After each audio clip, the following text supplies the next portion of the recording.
there's a yawning chasm of nihilism waiting us if we don't seal it up.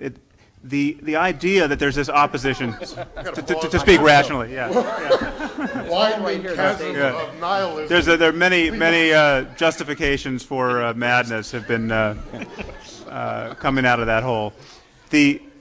This opposition between reason and everything else, I think, is fundamentally spurious. I think this idea that there's love on the one hand and then the cool rationality of science that's just all clatter and clockwork and soulless, this is a false dichotomy, and it's a dichotomy that is pervasive in the culture. You can't I can't tell you how many times I get on the radio and someone says, "Scientifically prove to me that you love your wife." As though that were just the knockdown argument of all time against reason and in support of faith. There's nothing irrational in principle about love. I mean, it is rational to value love. It is rational to try to recognize that it is one of our most cherished experiences, and then to try to live a life that maximizes it. Understanding love at the level of the brain is not going to deflate its importance for us. And the fact that we can understand the molecular constituents of chocolate doesn't make us not want to eat chocolate. I mean, these are different scales of interaction with the world. And so it's not a matter of only being coldly calculating in our approach to life. But where we have to call a spade is in gratuitous claims to certainty about invisible realities and the moral structure to the universe, about a God who so hates homosexuality that he will whip up tsunamis in defense of chaste heterosexual people. I mean, this is a vision of life that is animating millions and millions of our neighbors, and we have been cowed into not criticizing it. And I mean, to pick up what Pat Churchland said, this job is not best done by scientists. We need from 100 sides, culture at large, to just make it fundamentally embarrassing to hold these kinds of certainties. And I don't know if you know about how the KKK, how its stature got so eroded in this country, but there's this great little story about this guy Stetson Kennedy who leaked. He joined the KKK. And then he leaked all their goofy lingo and secret passwords to the people who were writing the Adventures of Superman radio series back in the 40s. And so every week, it was Superman fighting the KKK with all the up-to-the-minute passwords and handshakes and bogus, cultish nonsense. And so these grand wizards would come home and they would see their kids playing the KKK versus Superman on the front lawn, and with Superman winning and all the current passwords.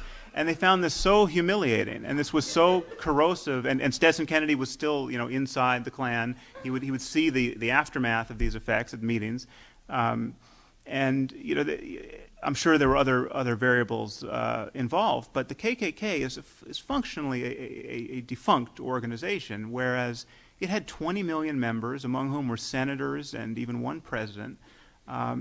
It's possible to make progress. And I think we just have to keep that in view. So, to believe, another thing that was interesting in that poll was that physicians were more likely than scientists. 60% of U.S. physicians believe in a personal God.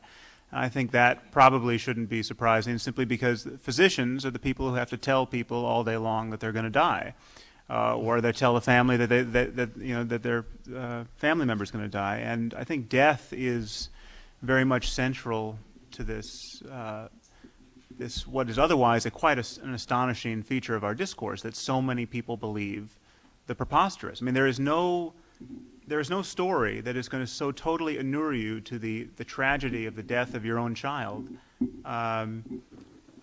better than the story that she has been taken up to be with Jesus again, and you're going to see her in a few short years. And so these religious myths are paying enormous dividends, emotional dividends for people. And I think it is the job of science to present a fully positive account of just how we can be happy and in this world and reconciled to our circumstance. One which, the alternative that religion is essentially offering people in that situation is the alternative to learning how to grieve. I mean, rather than learn how to grieve as children, We learn how to believe that death doesn't exist, or is in some cases a good thing, the best thing that could possibly happen to you as you get in this cult of martyrdom. But one thing I think we should call attention to here is something that Michael brought up in his talk, is that there's a difference between, in a context like this, calling a spade and really calling delusion, and doing it across the board in every social situation where you become this boorish character who, you get into an elevator and you see someone with a cross around her neck and you lurch toward her and try to take away Jesus in that moment. This is not something that anyone, I think, is advocating. I'm probably one of the more strident people here, and I'm not advocating that. But I think that even here we are suffering the taboos that I'm trying to call attention to, and I know Richard quite eloquently and for many years has been calling attention to, the taboo around criticizing these esteemed religious myths. We can laugh at a belief in Zeus, but we can't laugh at a belief in Allah or the biblical God, even here.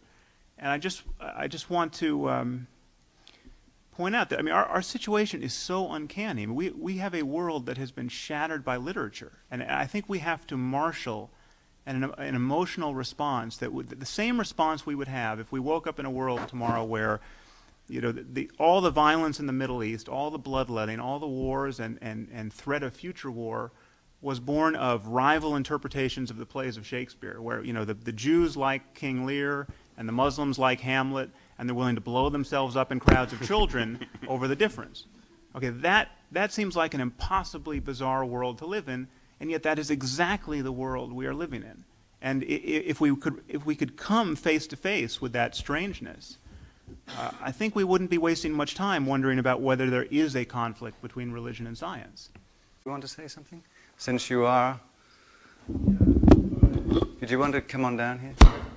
Got a mic for him here. Sam?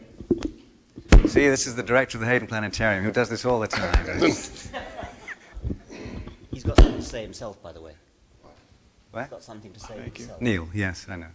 Well, why don't you both come down here? That'd be much easier, if you don't mind. Us both? Yes. Because I think you both had responses to this. I did have a response, but it's his turn. Well, it's all right. You can just leave the mic up there and come on down. Okay, I can hand him the mic. That's fine. Are you jet lagged? You could just take a chair. Take a seat. I'll take the mic.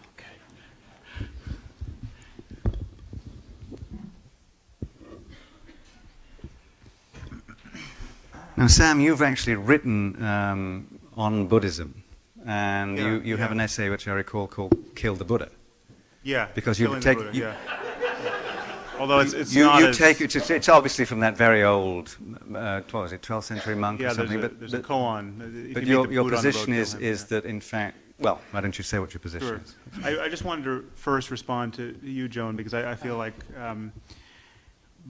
something in my remarks struck you as a caricature both of religion and science, as you said. And I want to dispute that, although conceding several points to you. One is that the point that Richard conceded, which is it may be that there is room for different voices here, and it may be politically necessary to, at various moments, use the language of a community so as to draw them into an actual engagement with modernity.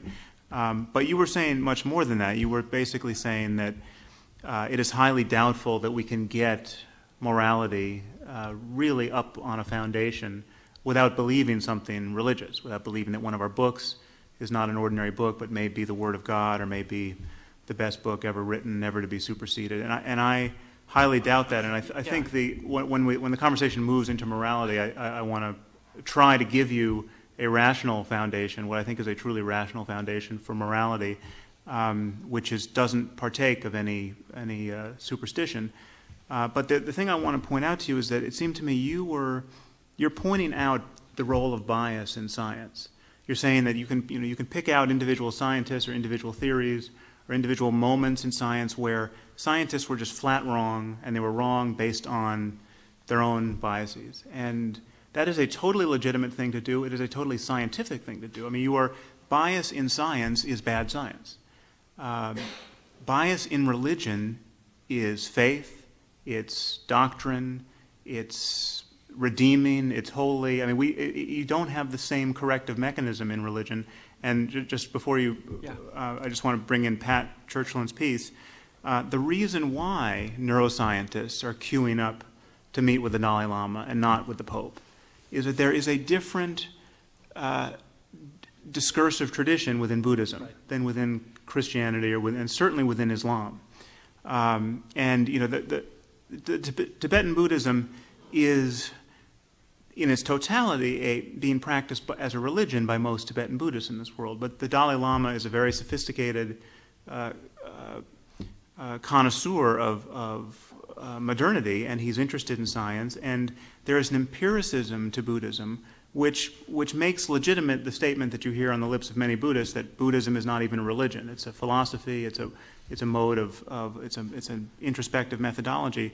And I hope to say something more about that. But the thing that has to be admitted in the spirit of science is that whatever is discovered by meditation, for instance, is not Buddhist. I mean, we don't talk about Muslim algebra. We don't talk about Christian physics, and there are good reasons why we don't, because those are real areas of discourse, and they got lifted out of the cultural contingencies where they were discovered. And we will not talk about Buddhist meditation ultimately, and the Dalai Lama is unique among religious figures in that he will admit that. I know troubles Richard about this is that religious people tend not to be honest about where those changes are coming from. They're coming from, to my mind, the hammer blows of modernity that make certain religious doctrines untenable. So, for instance, now the Pope is rethinking the doctrine about contraception. You know, maybe a married couple, within the context of a marriage, if one is HIV positive, maybe it's okay to use a condom. Let's say he gives ground on that. Yeah. That will not be a sign of the vibrancy of Christian dialogue getting to the truth of the matter. That will be a sign of a given religious dogma becoming untenable in the face of its practical consequences and in the face of the fact that there's no good reason to have it there in the first place. And so what Pat is referencing about the Dalai Lama is quite a bit more seditious than that. I mean, the Dalai Lama has said, if science proves any principle of Buddhism to be incorrect, science wins. Now that is a much more radical statement coming from the head of a church. And what I heard Richard saying, which I fully agree with, is, I mean, if these are all just books, you know, we have a choice between having a 21st century dialogue about ethics and the nature of reality, or we can fixate ourselves in the first century if we're going to hold to the New Testament, or the 7th century if we're going to hold to the Quran. And if there's something good in the Bible that is really standing the test of time, which I think there is. I mean, it's not much of it, I don't think, but the Golden Rule, for instance, I think is one of the most beautiful distillations of our ethical impulses. We can use the Golden Rule in the 21st century without believing anything preposterous. And we can see the wisdom of it, and then we can jettison all the rest that we effectively jettison anyway, because nobody's reading Leviticus now and saying we should be killing people for working on the Sabbath. Yeah.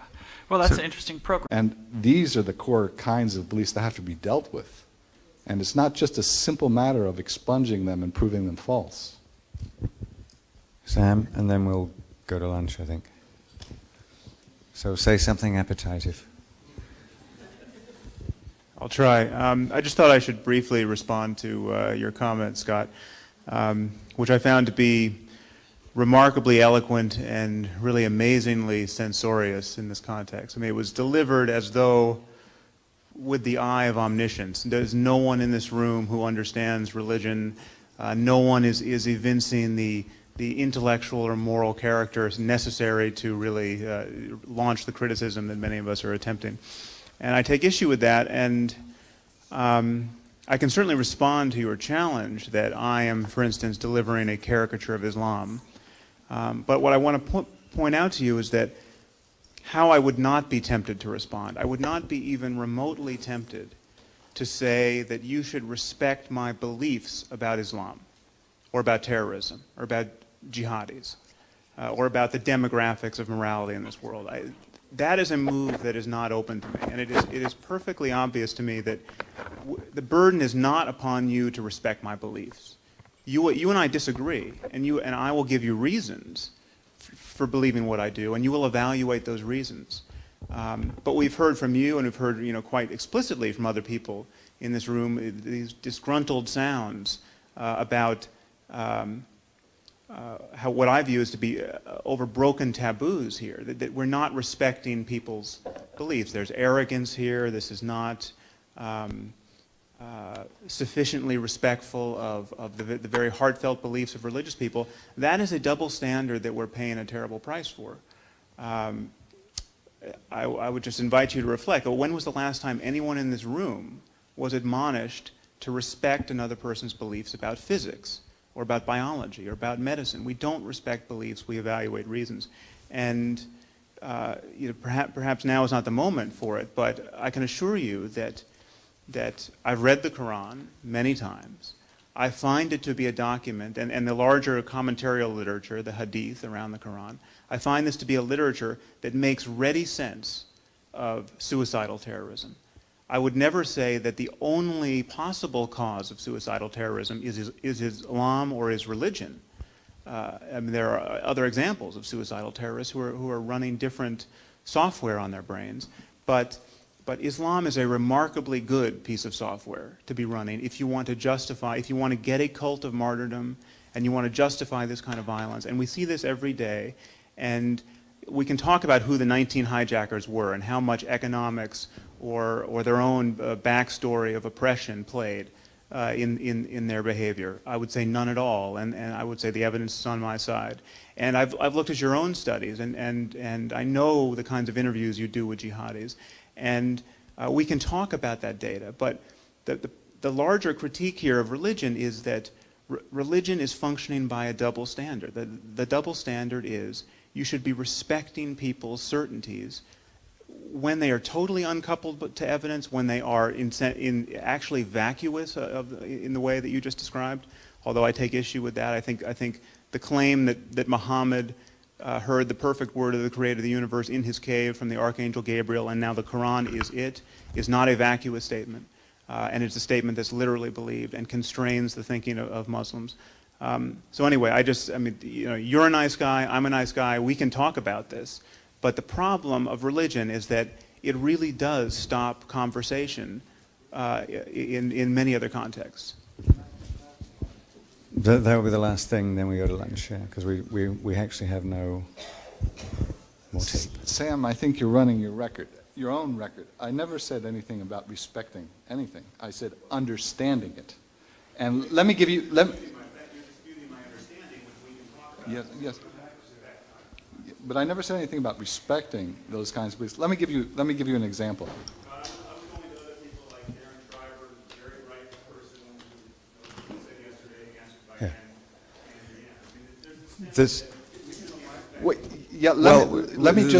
let me just respond to this one. Well, point. but there's only one mic, and it sounds like a very interesting discussion. And we've got.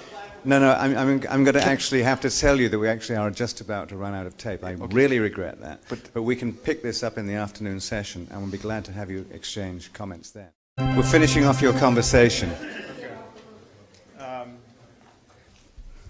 Yeah, I guess I just have a few piecemeal things to say. The first is I'm not discounting the role of kinship and other variables in the social cohesion and social pressures that get people to do terrifically unwise things. And the problem for me is not, I'm not worried about the bad people in the world. I'm not worried about the sociopaths who have frontal lobe anomalies and can't feel empathy for others and therefore, kill and eat people. There be people like Jeffrey Dahmer in the world, and belief is not necessarily what is so operative. What scares me the most about certain kinds of divisive dogmatisms, and I think religion being the preeminent flavor of that, and at this moment in its history, Islam being the most exquisitely pungent of those flavors, is that it enables perfectly sane, perfectly rational people people who are not suffering obvious psychopathology, people who are not suffering the kinds of oppressions that would lead anyone else to misbehave terribly, to fly planes into buildings, and to seek to get nuclear weapons so that they can blow themselves up in certain circumstances. And what I hear Scott doing is discounting the role of specific beliefs. And I think it really matters specifically what people believe, and that there are innumerable instances where we can see that the proximate cause of certain behavior is precisely what a person believed, in this case about God and paradise and the evils of infidels. And so one thing I would say to you, Scott, is that you have some, if Islam is really orthogonal to this problem, or a variable number 10 on your list of variables, a few things you should explain. One is, where are the Palestinian Christian suicide bombers? There are, most of the Palestinians are Muslims, obviously, but there are Palestinian Christians who have to go through the same checkpoints. They suffer the same humiliations by Israelis. I mean, it seems to me this is practically a science experiment. We have the same people speaking the same language, living in the same deplorable conditions. One group rather reliably forms a death cult, and the other doesn't.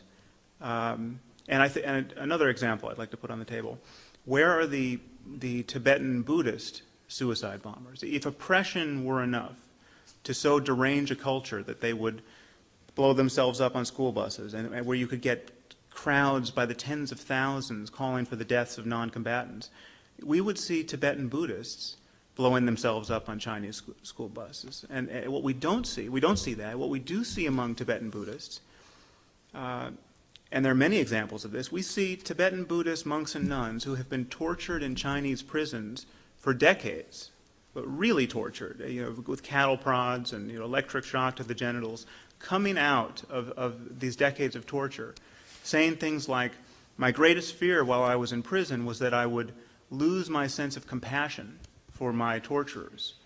Now I submit to you, given that behavior, we might think it's pathological on some level to have that kind of compassion, but that behavior is fully explicable in terms of the ideology of Tibetan Buddhism, its emphasis on compassion, its view of torturing as an expression of a person's ignorance within a context of rebirth. I mean, it is anchored by a certain kind of worldview. And I would say to you that given what Muslims believe, you will never find a Muslim coming out of decades of torture in an Israeli prison who will speak in those terms at all. So that's, you can react to those two examples. And Yeah, good empirical claims. False. Could I just have one slide? One slide. Oh, this is the handout that's outside, the mysterious handout. I don't know if... This is the internet, and whether someone has ever spoken to Osama bin Laden or has ever received an email from Al-Qaeda, they can be operating under the same ideology. I'm not sure how much of what you said has addressed my central concern. I will fully concede that there are other ways to think yourself into suicidal terrorism. I did not know there were any Christian suicide bombers, and it doesn't surprise me, but the thing that I want to point out is that there's a real difference between how easily you can morph the ideology of martyrdom and jihad within Islam to this kind of behavior, and how much more work you have to do in Christianity as it is currently practiced, and in Buddhism. Now, you mentioned the Zen Buddhists, the kamikaze pilots of World War II. I can easily describe why Zen Buddhism, in combination with Shinto and Japanese military chauvinism, could get you an ideology that was very martial and justify that behavior, and why the Tibetan Buddhists are a very unlikely candidate population for that behavior, given what they believe about compassion. Among Buddhists, one of the real problems with Zen is that it does not emphasize compassion at all, or very much, and you can get this very kind of militant samurai sort of, the sword of wisdom kind of ethos, and without much practical application of compassion. So I'm still arguing for theological consequences of ideas, and I just think that there's an obscurantism at the heart of the way you're talking about this that troubles me, because this is what I think. If the Quran was exactly the way it is, but it contained a single extra line, and that line read, if you see a red-haired woman on your doorstep at sunset, cut her head off. Okay, just imagine a text like this that comes down through the ages that contains a line like that. I can tell you what kind of world we would live in. We would live in a world where red-haired women would be found murdered in the Muslim world. We'd open the New York Times and we would hear that there were 20 heads found in a bag, and they were all red-haired women. We would also live in a world in which apologists for Islam would look at that behavior and say, that has nothing to do with Islam. There was a news story yesterday about a Mormon man who killed his wife, and she had red hair. Many of those women who were found whose heads were found in the bag in Baghdad were not actually redheads, but some were strawberry blonde. We would hear about women who were shot and not decapitated, and decapitation is the only thing that is sanctioned in the Quran. I mean, this is the kind of gymnastics we would be faced with. And the basic fact about the Quran, as it is with so many other books like Leviticus and Deuteronomy, and there's nothing worse than Leviticus and Deuteronomy as far as I can tell, but people ignore them, as Richard pointed out. The basic problem with the Quran is that it really does preach hatred and fear of the infidel far more eloquently than it preaches anything else. And that is a problem we are living with, and no amount of casuistry is going to get us around that until we find some way of empowering the forces of moderation in the Muslim world. And I would agree with you, in a hostage negotiation, you don't tell them that your religion is bullshit. I think we are engaged in a very different hostage negotiation now, talking about the role of science and intellectual honesty. Let me just say about the kamikaze. There's a book called When Cherry Blossoms Fall. They were not militant. There was not much of a militant ideology. They were basically German romantics. Read Zen at War and Zen War Stories. If This you want is to their know. diaries. This is their diaries. Can I But comment on the, let me. on the kamikazes for a moment, just Yeah. because it's right, it's in the moment, and I know my esteemed colleague here. He's always trying. I'll hand to you in just a moment. Aren't we forgetting a couple of things here? That, for example, the American admirals in the Pacific, once they saw that Japanese pilots were, instead of firing missiles and bombs to the ships, started flying their planes into the ships, they knew that there was a turn in the war at that point, because as effective as that was, as an act of war, they knew that Japan's capacity to wage war was on a dramatic decline.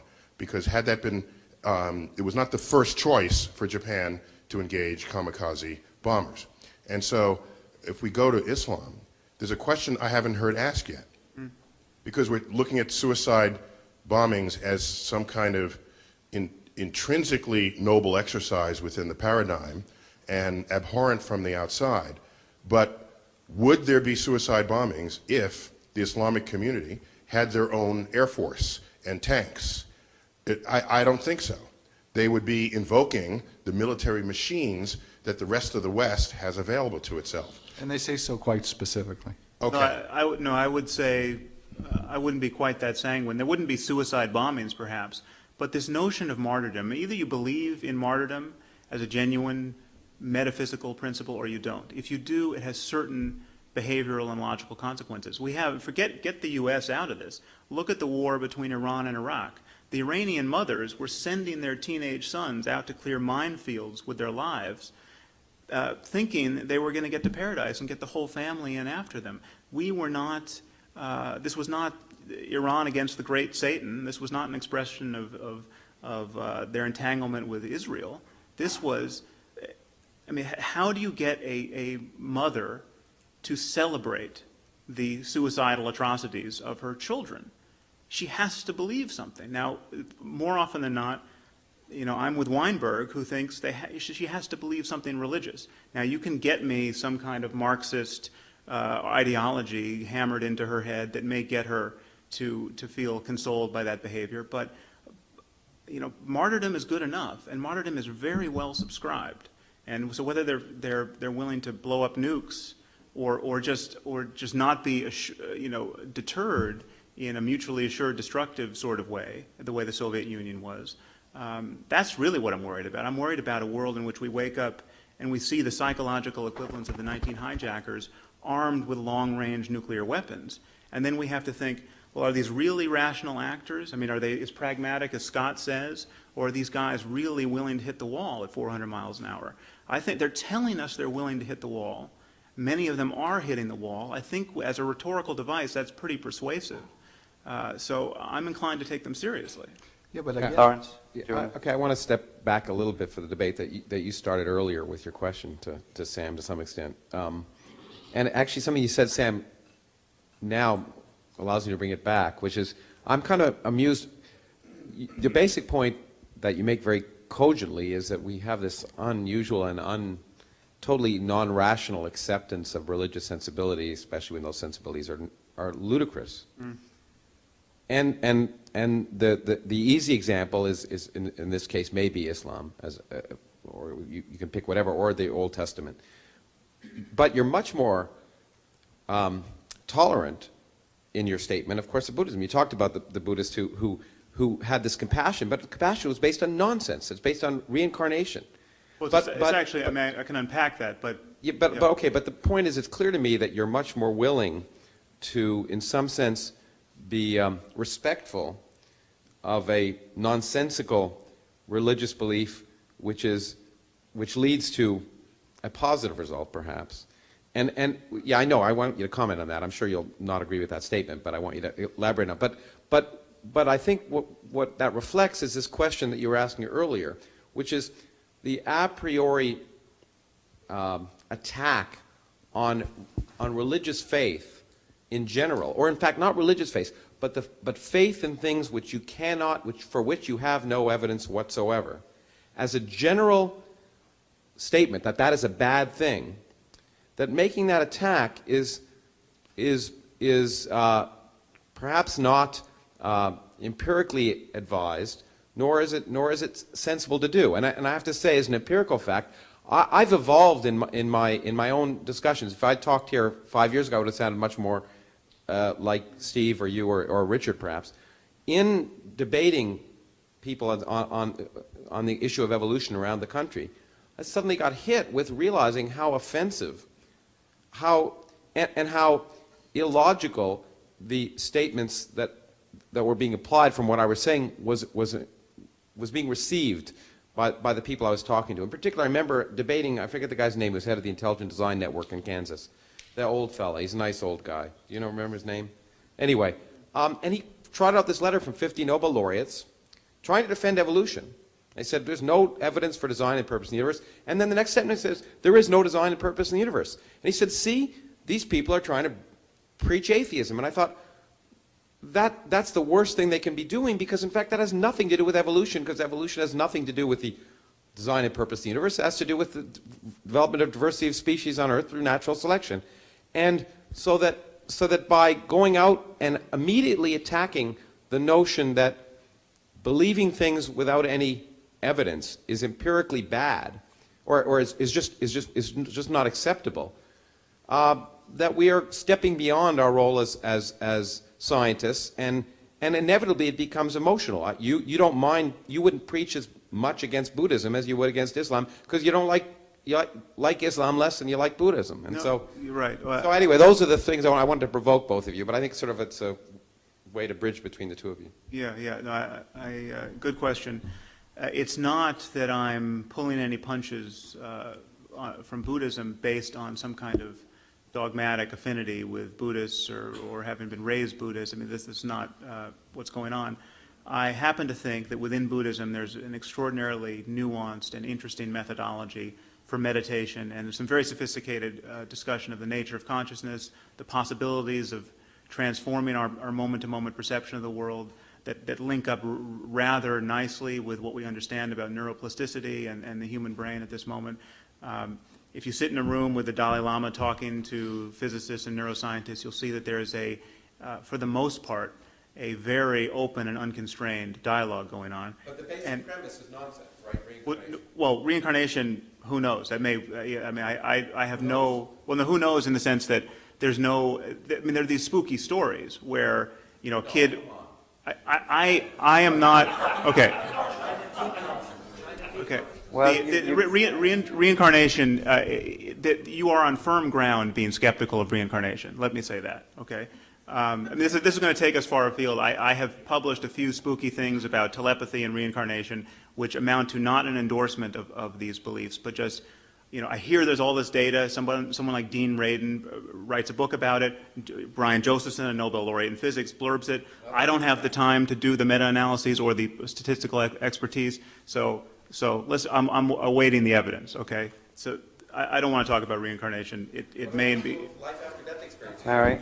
No, let me answer the root of your question, which is it really matters what the consequences of these dogmas are. I mean, it's not that all dogma is equally pernicious. And the problem with dogma is that there's no, I mean, you can't necessarily predict just how many lives it's going to cost. And so you take one like this idea that the soul enters the zygote at the moment of conception. You know, life starts at the moment of conception.